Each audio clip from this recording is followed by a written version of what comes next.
سوال کرنے والے کے انداز سے ظاہر تھا کہ ہوش و حواس میں نہیں ہے۔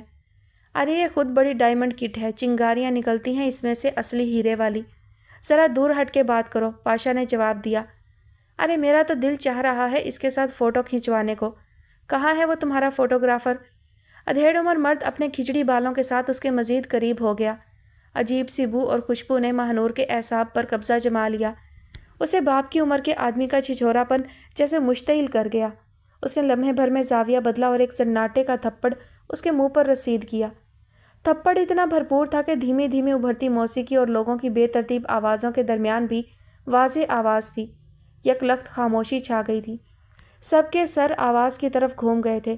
تبھی ثریا مشہدی تیر کی طرح ماہنور کی طرف بڑھی، جو خود بھی سناٹے میں کھڑی تھی۔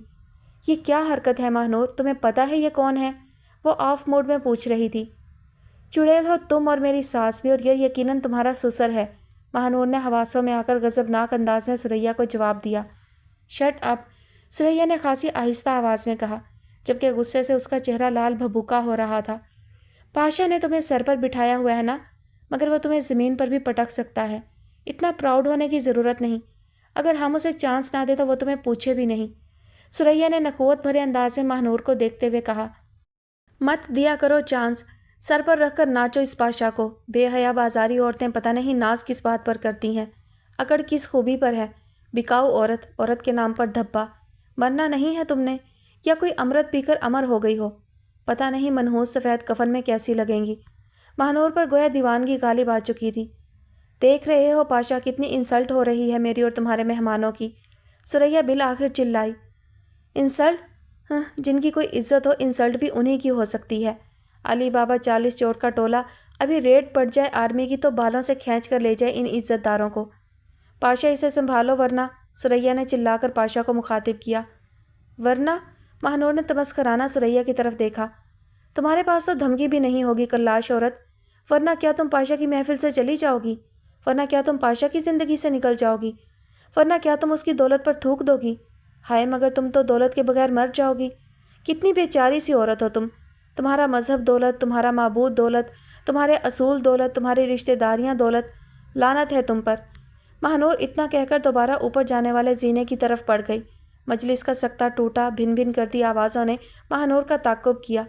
وہ جدھر جدھر سے گزر کر زینے کی طرف بڑھ رہی تھی، راہ میں کھڑے مہمان فوراً ادھر ادھر ہو کر راستہ دیتے تھے۔ عجیب سے تحیر نے محفل کو لپیٹ میں لیا ہوا تھا۔ ہر شخص کبھی ماہنور کو دیکھتا تھا، کبھی پاشا کو۔ ثریا کی انا کو تو وہ گولی لگی تھی، گویا ثریا مری کھڑی تھی۔ تعجب نے اسے بھی بت بنا کر رکھا تھا کہ آخر پاشا نے خاموشی سے یہ سب کیوں برداشت کیا، اس کو گھسیٹ کر کسی کمرے میں بند کیوں نہیں کیا، مہمانوں کی انسلٹ پر رد عمل کیوں نہیں کیا۔ آخر وہ کیا سوچ رہا ہے؟ وہ مہمان جس کے تماچا رسید ہوا تھا محفل سے جا چکا تھا، صرف ایک تماچے سے سارا نشہ حرن ہو گیا تھا غالباً۔ ماہنور اوپر آئی تو اس کی سانس کی رفتار نارمل نہیں تھی، مگر وہ خود کو بہت ہلکا محسوس کر رہی تھی، جیسے سر پر کوئی بوجھ دھرا تھا، اٹھا کر پھینک آئی ہو۔ اسے ذرہ برابر خوف نہیں تھا کہ پاشا اس کے ساتھ کیا سلوک کرے گا۔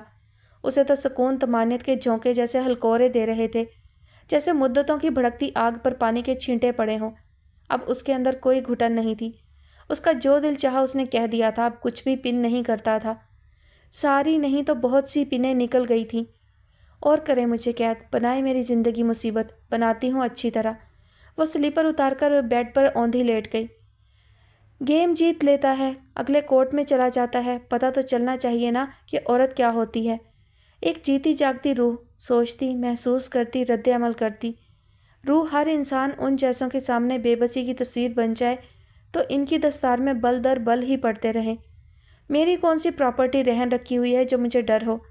مجھے تو اس خیال سے بھی خوف نہیں آتا کہ کسی روز مشتعل ہو کر وہ مجھے شوٹ ہی کر دے۔ اچھا ہی ہے جان چھوٹے۔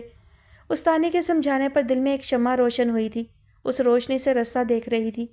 اس کے چہرے کے بدصورت داغ دھبے جو اس کی روح کا آئینہ تھے، نظر انداز کر دیے تھے۔ یہ سوچ کر اس کی زیادتی زہر کے گھونٹ کی طرح پی تھی کہ شاید میری رفاقت اسے راس آ جائے، مجھے بھی اس کی حجت کا سرور چھو جائے۔ خود مختار گھر والی کی حیثیت اختیار کر کے خوشی کی کون سی لذت کا ادراک ملتا ہے، یہ راہ بھی گزر کے دیکھوں، اس گھر کو اپنا جزیرہ مان لوں۔ مگر یہ کیا عشق کا دعویٰ کرنے والے کو میرے علاوہ بھی کسی کی طلب ہوتی ہے؟ آخ تھو ایسی زندگی پر، جس میں سہاگن تنہا رات کو کروٹیں بدلے اور گناہ فتح کے کہکہے لگائے۔ قطعی نامنظور۔ جو میرے بغیر 2 راتیں سو سکتا ہے وہ 365 راتیں مجھ سے دور سوئے۔ میں محبت نفس کو جدا کرتی ہوں، اجسام کی قربت کو محبت کی انتہا سمجھتی ہوں۔ بغیر یقین محبت کے جسمانی قربت میرے لیے صرف وحشت ہے۔ میں اپنے اس خیال میں مستقل ہوں، کسی قیمت پر سمجھوتا نہیں کر سکتی۔ ہرگز اسے اجازت نہیں دوں گی کہ وہ ایک کھلونے کی طرح استعمال کرے۔ محبت پر سے اعتماد اٹھ گیا ہے، عشق پر یقین نہیں رہا۔ اس نے عشق کے جھانسے میں مجھے رسوا کیا ہے، آخری سانس تک مار کا ہوگا۔ بات محض اسے پن چبھونے کی حد تک تھی۔ میں مظاہر بھائی سے غلط قسم کی توقع نہیں رکھتی، البتہ انہیں اپنا ہمدرد سمجھنے پر بھی اس لیے مجبور ہوئی کہ ان کے علاوہ مجھے کوئی اپنوں میں دکھائی نہیں دیا۔ مجھے خوشی ہے کہ میرا ڈیئر کزن پاشا کی روح کا ناسور بن رہا ہے۔ میں بہت مطمئن محسوس کرتی ہوں۔ شکر ہے کھیلنے کے لیے میرے پاس بھی کارڈ ہے۔ ہاں بھائی، ارادے کیا ہیں تمہارے؟ پاشا کی غضبناک آواز نے خیالات کی یلغار سے اسے باہر نکالا۔ وہ چونک کر سیدھی ہو گئی۔ جو بھی ہوں، آپ کو بتانا ضروری ہے؟ اس نے بڑی بے نیازی سے پوچھا۔ یہ کیا حرکت کی تھی تم نے؟ بھری محفل میں ایک معزز شخص کو تھپڑ رسید کر دیا۔ آخر اس نے کیا ہی کیا تھا جو تم آؤٹ آف کنٹرول ہو گئیں؟ پاشا غصیلی نظروں سے اسے دیکھتے ہوئے پوچھ رہا تھا۔ جو کچھ اس نے کیا وہ ہمارے ہاں بےہودگی کی آخری حد سمجھی جاتی ہے۔ پتہ نہیں آپ کے ہاں اسٹینڈرڈ کی بےہودگی کسے سمجھا جاتا ہے؟ مہنور کا لہجہ سلگانے والا تھا۔ پھر بھی گھر آئے کی کوئی عزت ہوتی ہے، پاشا نے بے بسی سے دانت پیس کر کہا۔ انٹرپول پولیس کے مطلوب اور معزز، میں اس سے زیادہ بھی کر سکتی ہوں۔ آپ بتائیے، آپ زیادہ سے زیادہ کیا کر سکتے ہیں؟ مہنور کا انداز ہنوز تھا، مطمئن، بے خوف اور تمسخرانہ۔ دل چاہتا ہے، پاشا کچھ کہتے کہتے رکا۔ اتنی نازک سی جان ہے تمہاری، سمجھ میں نہیں آتا میں اتنا کچھ برداشت کیسے کر لیتا ہوں۔ وہ واقعی بے بسی سے کہہ رہا تھا، بے بسی بھی تھی اور پیچ و تاب بھی۔ مجھ پر احسان عظیم کرنے کے لیے کون کہہ رہا ہے؟ جو دل چاہتا ہو کر ڈالیے، کوئی روکتا ہے؟ وہ اسی طرح اطمینان سے بولی۔ تم کس کی شہ پر اتنی مضبوط ہو رہی ہو؟ وہ کاٹتی ہوئی نظر سے اسے تولنے لگا۔ کاش کسی کی شہ حاصل ہوتی تو آج ملک دشمن عناصر کے ہاتھوں کھلونا بنی ہوتی۔ اسی بات پر تو کسی شریف سے دشمنی چل نکلی ہے۔ حساب کتاب تو ان غمخواروں سے بھی کرنا ہے، مگر پہلے یہ فائل تو مکمل کر لوں۔ وہ چھت کی سمت گھورتے ہوئے کچھ سوچتے ہوئے کہہ رہی تھی۔ یہ تم ہو مہنور؟ وہ جس کی بولتے ہوئے آواز کانپتی تھی، نظر نہیں اٹھتی تھی، گرفتار فاختہ جیسی، سہمی ہوئی چڑیا جیسی۔ پاشا اس وقت مکمل ہوش و حواس میں بہت حیرت سے پوچھ رہا تھا۔ بلی بہت امن پسند جانور ہے، مگر کسی وقت میں وہ بھی پنجے نکال کر گرراتی ہے۔ لعنت ہے اس انسان پر جس پر زیادتی کی حدیں ٹوٹ رہی ہوں اور وہ خاموش بیٹھا رہے۔ بہت بڑا ظالم، خود پر ظلم کرنے والا اور مظلوموں جیسی شکل بنانے والا۔ میرا رد عمل اس عمل کے ساتھ ہے جو میرے ساتھ روا ہے مسٹر پاشا۔ آپ دنیا کے کسی بھی خطے سے کسی مہنور کو مٹھی میں دبوچیں گے تو اسی طرح ری ایکٹ ہوگا۔ کوئی انسان بلا وجہ ذلت کی حد سے گزار دیا جائے اور احساس ذلت اس پر حاوی ہو جائے تو وہ ہر خوف سے فارغ ہو جاتا ہے۔ ڈریے اس وقت سے کہ کسی روز میں آپ کی کار سے پیٹرول نکال کر اس محل میں چھڑک کر ماچس کی تیلی دکھا دوں۔ آپ زنبور سے میرے ناخن کھنچوائیں، زبان حلق سے کھینچیں، آنکھیں پھوڑ دیں، کوئی تکلیف ذلت کی اس تکلیف سے زیادہ نہیں میرے لیے جس نے معاشرے میں بھرپور عزت و احترام کا ذائقہ چکھا ہے۔ چاہیے یہاں سے میرا دماغ ویسے ہی خراب ہو رہا ہے۔ ہر زیادتی کی تلافی تو کی ہے، تمہارے ساتھ نکاح کیا ہے، اس نکاح کا اعلان کیا ہے، صرف تمہیں اپنی بیوی منوایا ہے، تمہیں گھر دے کر گھر میں پورا اختیار دیا ہے، ہیرے جواہرات، روپیہ، ڈالر سب کچھ دیا ہے۔ کسی روز میرا بچہ بھی تمہاری گود میں آ جائے گا۔ ایک مرد اس سے زیادہ اپنی بیوی کو کیا دے گا؟ تم جو اتنا زور دکھا رہی ہو اس قانونی اور شرعی حیثیت پر دکھا رہی ہو جو میں نے تمہیں دی ہے، پھر بھی تمہارا دماغ ٹھکانے نہیں۔ پاشا بہت سنبھل کر بات کر رہا تھا، بلا کا زیرک انسان تھا، اندازہ لگا سکتا تھا کہ اس سے فی الحال کس طرح ڈیل کرنا ہے۔ اگر واقعی مجھ سے عشق ہوا تھا تو طبیعت نے کیسے گوارا کیا کہ میرا حق بازاری عورتوں پر لٹایا جائے؟ میں اغوا ہوئی، بہت بڑی رسوائی تھی، مگر میں اپنی نظر میں سرخرو تھی کہ اس میں میری نیت یا ارادے یا کسی بھول چوک کا عمل دخل نہیں تھا۔ مگر تم نے مجھ پر جن عورتوں کو ترجیح دی، میں اس ذلت پر کبھی معاف نہیں کروں گی۔ عشق و محبت کا ماسک لگا کر تم نے جس درندگی اور چنگیزیت کا مظاہرہ کیا ہے وہ ناقابل برداشت ہے۔ میری ذہنی کیفیت یہ ہے کہ میں کسی بھی وقت کہیں پر کسی بھی شے کو آگ لگا سکتی ہوں، اس لیے یہاں سے چلے جاؤ۔ مہنور کے الفاظ میں اتنی آنچ تھی کہ پاشا کے اپنے وجود میں حدت کا تناسب بڑھ گیا۔ اب آ رہی ہو، اتنے وقت کب بلایا تھا؟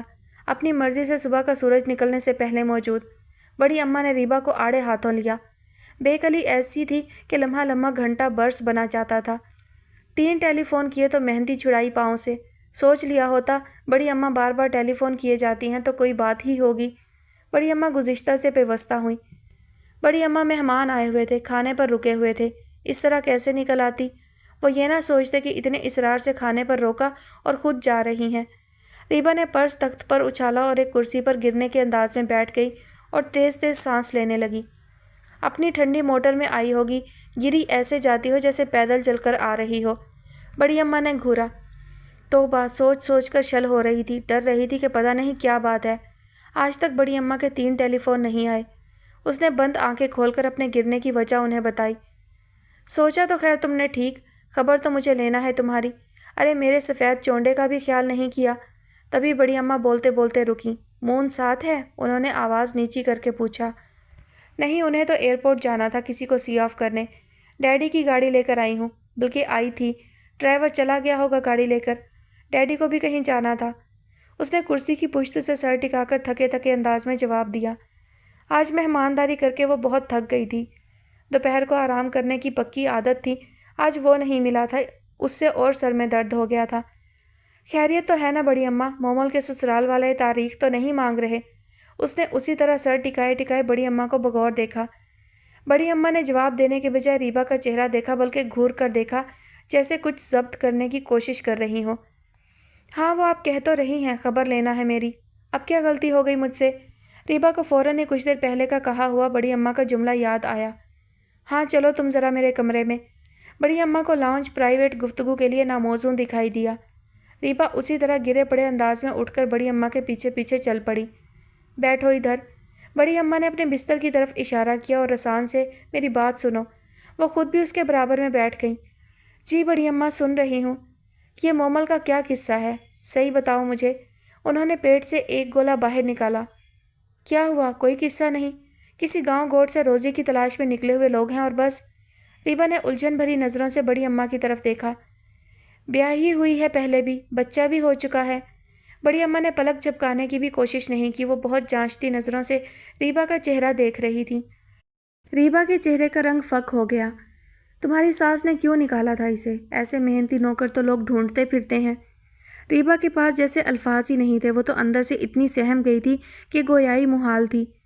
کیا منہ میں گنگنیاں ڈال کر بیٹھی ہو؟ کیا پوچھتی ہوں تم سے؟ وہ ناراض ہوئیں۔ آپ کو یہ بے سروپا بات کس نے کہی؟ بالآخر وہ بولی۔ کسی نے کہی ہو، اب تم اسے گولی مارو گی؟ تم مجھے بس اتنا بولو کہ یہ جھوٹ ہے یا سچ۔ بڑی اماں کا پارا ہائی ہونا شروع ہوا۔ ریبا نے ایک گہری سانس لی۔ ٹھیک ہے بڑی اماں، مگر پلیز آپ مجھے یہ تو بتا دیں آپ کو کس نے بتایا؟ وہ ابھی تک گمسم سی تھی۔ چولہے بھاڑ میں جائیں بتانے والے۔ بات تو صحیح ہے نا؟ تمہیں بوڑھی دادی کے سر پہ مصیبت منڈتے ذرا لاج نہ آئی؟ کیسے چھانٹ کے موتی دادی کے سر میں ٹانکے ہیں۔ ہمدردی ظالموں سے جو کرے وہ بھی ظالم، خدا کی پناہ۔ اتنا لحاظ بھی نہیں، جوان بھائیوں کا گھر ہے، ایسی لونڈیا کسی کے کرن یہیں کسی کے سر لگا دے تو ہم کہیں منہ دکھانے لائق رہیں گے؟ اور ہمارے ساتھ تھوڑی ہو چکی ہے۔ کہاں تک تمہاری بے وقوفیاں بھگتیں؟ تمہاری ساس نے سر سے بلا اتار پھینکی، تم نے ہمارے سر ڈال دی۔ جتنی عمر ہے اس حساب سے کام کرو۔ کانچ پہ پاؤں رکھ کے عمر گزارتے ہیں، تلووں سے لہو ٹپکتا ہے تو تجربے کی عمر میں لالی آتی ہے۔ کرسی پر بیٹھ کر انسان تجربہ کار نہیں ہو جاتا۔ اب تم آ گئی ہو تو اپنے منہ سے ان کو یہاں سے جانے کو بولو بس۔ مجھے نہ کچھ اور کہنا ہے نہ سننا ہے۔ بڑی اماں نے 2 ٹوک بات کی اور خاموش ہو گئی۔ ریبا کچھ دیر خاموشی سے بیٹھی رہی، ہتھیلیاں مسلتی رہی جیسے کچھ سوچ رہی ہو۔ تھوڑی دیر بعد اس نے کھنکار کر گلا صاف کیا۔ بڑی اماں یہ لوگ غریب ضرور ہیں مگر غلط نہیں ہیں۔ مومل کا اس میں کوئی قصور نہیں، اس کے ساتھ زیادتی کی گئی۔ ہاں تم پاس بیٹھی تھی اس وقت۔ بڑی اماں نے جل کر اس کی بات کاٹی۔ بڑی اماں ساری حقیقت کا مجھے پتہ ہے، اگر یہ لڑکی غلط ہوتی تو سب سے پہلے میں اس سے نفرت کرتی۔ ریبا نے بہت سکون سے جواب دیا۔ اس کی صورت پر لکھا ہے کہ اس کا کوئی قصور نہیں؟ بڑی اماں نے آگ بگولا ہو کر پوچھا۔ مجھے اصل حقیقت پتہ ہے نا بڑی اماں، تبھی تو کہہ رہی ہوں۔ ریبا نے اسی طرح سکون سے جواب دیا۔ تو بیٹی تم اتنی دھنوان ہو، ان بے قصوروں کے لیے الگ گھر لے سکتی ہو، ماہانہ راشن پہنچا سکتی ہو، تو تم نے یہ گند میرے سر کیوں ڈال دیا؟ بیوی اب میں ان کو یہاں نہیں رکھنے کی، خواہ تم کچھ بھی بولو۔ بڑی اماں نے فیصلہ سنا دیا۔ اور اس بے ماں باپ کے بچے کے ساتھ تو میں ہرگز زیادتی نہیں کروں گی کہ ایسی لڑکی کا ہاتھ اس کے ہاتھ میں دے دوں جو کنوار پنے میں کسی نامراد کے بچے کی ماں بن چکی ہے۔ سنا تم نے؟ مون اتنے زور و شور سے اس کی سفارش کر رہا تھا، یقیناً وہ اس حادثے سے لا علم ہے، ورنہ پہلے تو وہی تمہیں آڑے ہاتھوں لیتا۔ لوگ تو ایسی لڑکیوں کے سائے سے بھی پناہ مانگتے ہیں، بڑی اماں نے کانوں کو ہاتھ لگاتے ہوئے کہا۔ ریبا خاموش رہی۔ سن رہی ہو میں کیا کہہ رہی ہوں؟ وہ گمان کر رہی تھی شاید اس نے سنا نہیں۔ جی بڑی اماں سن رہی ہوں، وہ گمسم سے انداز میں بولی۔ تو پھر میں تم سے حقیقت پوچھنے کے لیے وقت نہیں گنواؤں گی، قصہ مختصر ان کا انتظام کر کے یہاں سے جاؤ۔ بڑی اماں کا انداز فیصلہ کن تھا۔ ٹھیک ہے بڑی اماں، مون گھر پر آ جائے، میں ان سے بات کر کے ہی انہیں کسی اور ٹھکانے پر پہنچا سکتی ہوں۔ آپ اتنی مہلت تو دیں نا، اس نے جیسے درخواست کی۔ خیراتی مہلت تو میں تمہیں دیے دیتی ہوں، مگر کان کھول کر سن لو۔ ہمدردی بانٹتے وقت اس بات کا خیال رکھو کہ اللہ کے دشمن سے دوستی اللہ سے دشمنی برابر ہے۔ اسے اپنے پاؤں پر کلہاڑی مارنا بھی کہتے ہیں۔ مانو میرے تو ابھی تک اوسان نہیں لوٹے۔ حد ہو گئی، بتاؤ کیا بچی ہے اور کیا کرتوت۔ شکل پہ ایسے 12 بجے رہتے ہیں مانو ابھی پیٹ سے پیدا ہوئی ہے، معصوم، بے خبر۔ یا الہی، آج کی دنیا میں کس کا اعتبار کریں، کسے جھوٹا سمجھیں، کسے سچا۔ ارے میرے تو پاؤں تلے زمین سرک گئی۔ بتاؤ، ماشاءاللہ بچوں سے گھر بھرا ہے، اللہ اپنی امان میں رکھے۔ بڑی اماں اب واقعی بدحواس تھیں، بار بار ہاتھوں کو ملتی تھیں۔ بی بی آج کی رات انہوں نے ادھر نہیں گزارنا، ورنہ میری رات کالی ہو جائے گی۔ انہوں نے گویا مزید تاکید کی۔ ٹھیک ہے بڑی اماں، آپ پریشان نہ ہو، کرتے ہیں کچھ نہ کچھ، ریبا نے تسلی دی۔ ہاں بیٹی، یہ بڑا احسان ہوگا تمہارا بوڑھی جان پر۔ بڑی اماں جیسے تپ کر گویا ہوئی۔ ریبا خاموش سر جھکائے کچھ سوچتی رہی۔ بی بی عورت ذات پر تو جھوٹی تہمت ہی لگ جائے تو اس کی آبرو کو بٹا لگ جاتا ہے، اسی دن سے تو ڈرتے ہیں بیٹی والے۔ وہ برابر بولے جا رہی تھیں اور ریبا کے پاس کوئی جواب نہ تھا۔ ریبا نے گھر فون کر کے میسج دے دیا تھا کہ مون جیسے ہی آئیں انہیں بڑی اماں کے پاس بھیج دیا جائے، بڑی اماں کو ان سے بہت ضروری کام ہے۔ میسج دے کر وہ اوپر چاند کے کمرے میں جا کر لیٹ گئی تھی۔